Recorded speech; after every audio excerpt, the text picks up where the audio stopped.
Qui n'a jamais rêvé de parler une nouvelle langue? Comme ça, couramment. Eh bien aujourd'hui, on va percer les secrets des plus grands polyglottes du monde.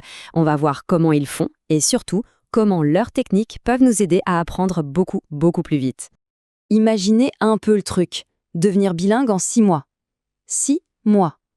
Ça a l'air complètement fou, non? On se dit que c'est un super pouvoir, un don que seules quelques chances se possèdent.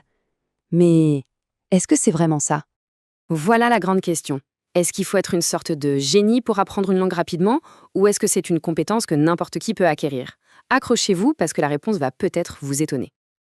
Alors, pour y répondre, laissez-moi vous présenter Cato Lombe. C'est une polyglotte mondialement connue, elle maîtrisait 16 langues, rien que ça, et pourtant, au début, elle se voyait elle-même comme un véritable fiasco en langue. Incroyable, non? Allez, on entre dans le vif du sujet. Son histoire, comment elle est passée de nulle en langue à experte, c'est la clé pour faire tomber le plus gros mythe qui existe dans l'apprentissage, l'idée qu'il faut avoir un don. Pour elle, le succès, ce n'était pas du tout une histoire de talent, non. C'était le résultat d'une équation. Une équation toute simple, mais super puissante. Et la bonne nouvelle, c'est que cette équation, tout le monde peut l'appliquer. En fait, ce qu'elle dit, c'est que ce qui compte vraiment, c'est l'intérêt sincère qu'on y met et l'énergie qu'on y consacre. La motivation et l'effort, c'est ça qui est plus fort que n'importe quel soi-disant don. C'est une idée qui change tout, non? Ça libère d'un poids. Ok, donc si ce n'est pas le talent, c'était quoi son secret? Eh bien son secret, c'était de prendre la méthode d'apprentissage classique et de la retourner complètement comme une crêpe. Son idée de base était assez révolutionnaire pour l'époque. Elle disait, on apprend la grammaire à partir de la langue et pas l'inverse. Autrement dit, au lieu de potasser des règles pour essayer de comprendre une langue, elle se servait de la langue pour comprendre comment les règles fonctionnaient. C'est subtil, mais ça change tout. Et là, on voit bien la différence. D'un côté, la méthode traditionnelle, on se tape des listes de vocabulaire interminables, des bouquins de grammaire. De l'autre, son approche. On plonge tête la première dans un truc qui nous plaît, un roman par exemple, et on se débrouille pour comprendre. Le déclic pour elle, ça a été avec un roman en anglais. Pas de livre de grammaire à l'horizon, juste sa curiosité et l'histoire. Et le résultat est dingue. En 1 mois, elle comprenait l'essentiel. En 2 mois, elle commençait même à s'amuser en le lisant. Bon, c'est bien beau la théorie, mais en pratique, comment on fait? En fait, toute cette philosophie se résume à une sorte de boîte à outils super concrète.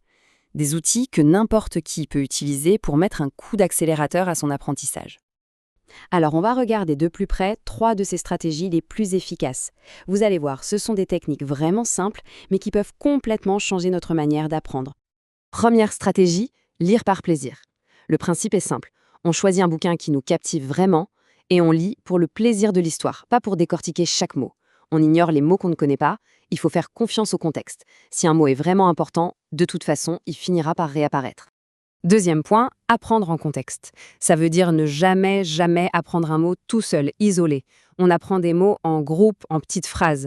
Par exemple, au lieu d'apprendre juste le mot « construire », on apprend « construire un mur » ou « remplir un devoir ». Le contexte, c'est ce qui aide le cerveau à retenir et à savoir comment utiliser le mot correctement. Et la troisième stratégie, c'est ce qu'elle appelait l'autologue. C'est un peu bizarre au début, mais c'est hyper efficace. En gros, c'est l'habitude de se parler à soi-même, dans sa tête, dans la langue qu'on apprend. On se raconte sa journée, on commande ce qu'on voit. Ça aide à rendre la construction des phrases automatique sans le stress d'avoir quelqu'un en face. Mais vous voyez, au fond, la méthode de Cato Lombe, c'est plus qu'une liste de techniques. C'est une autre façon de voir les choses.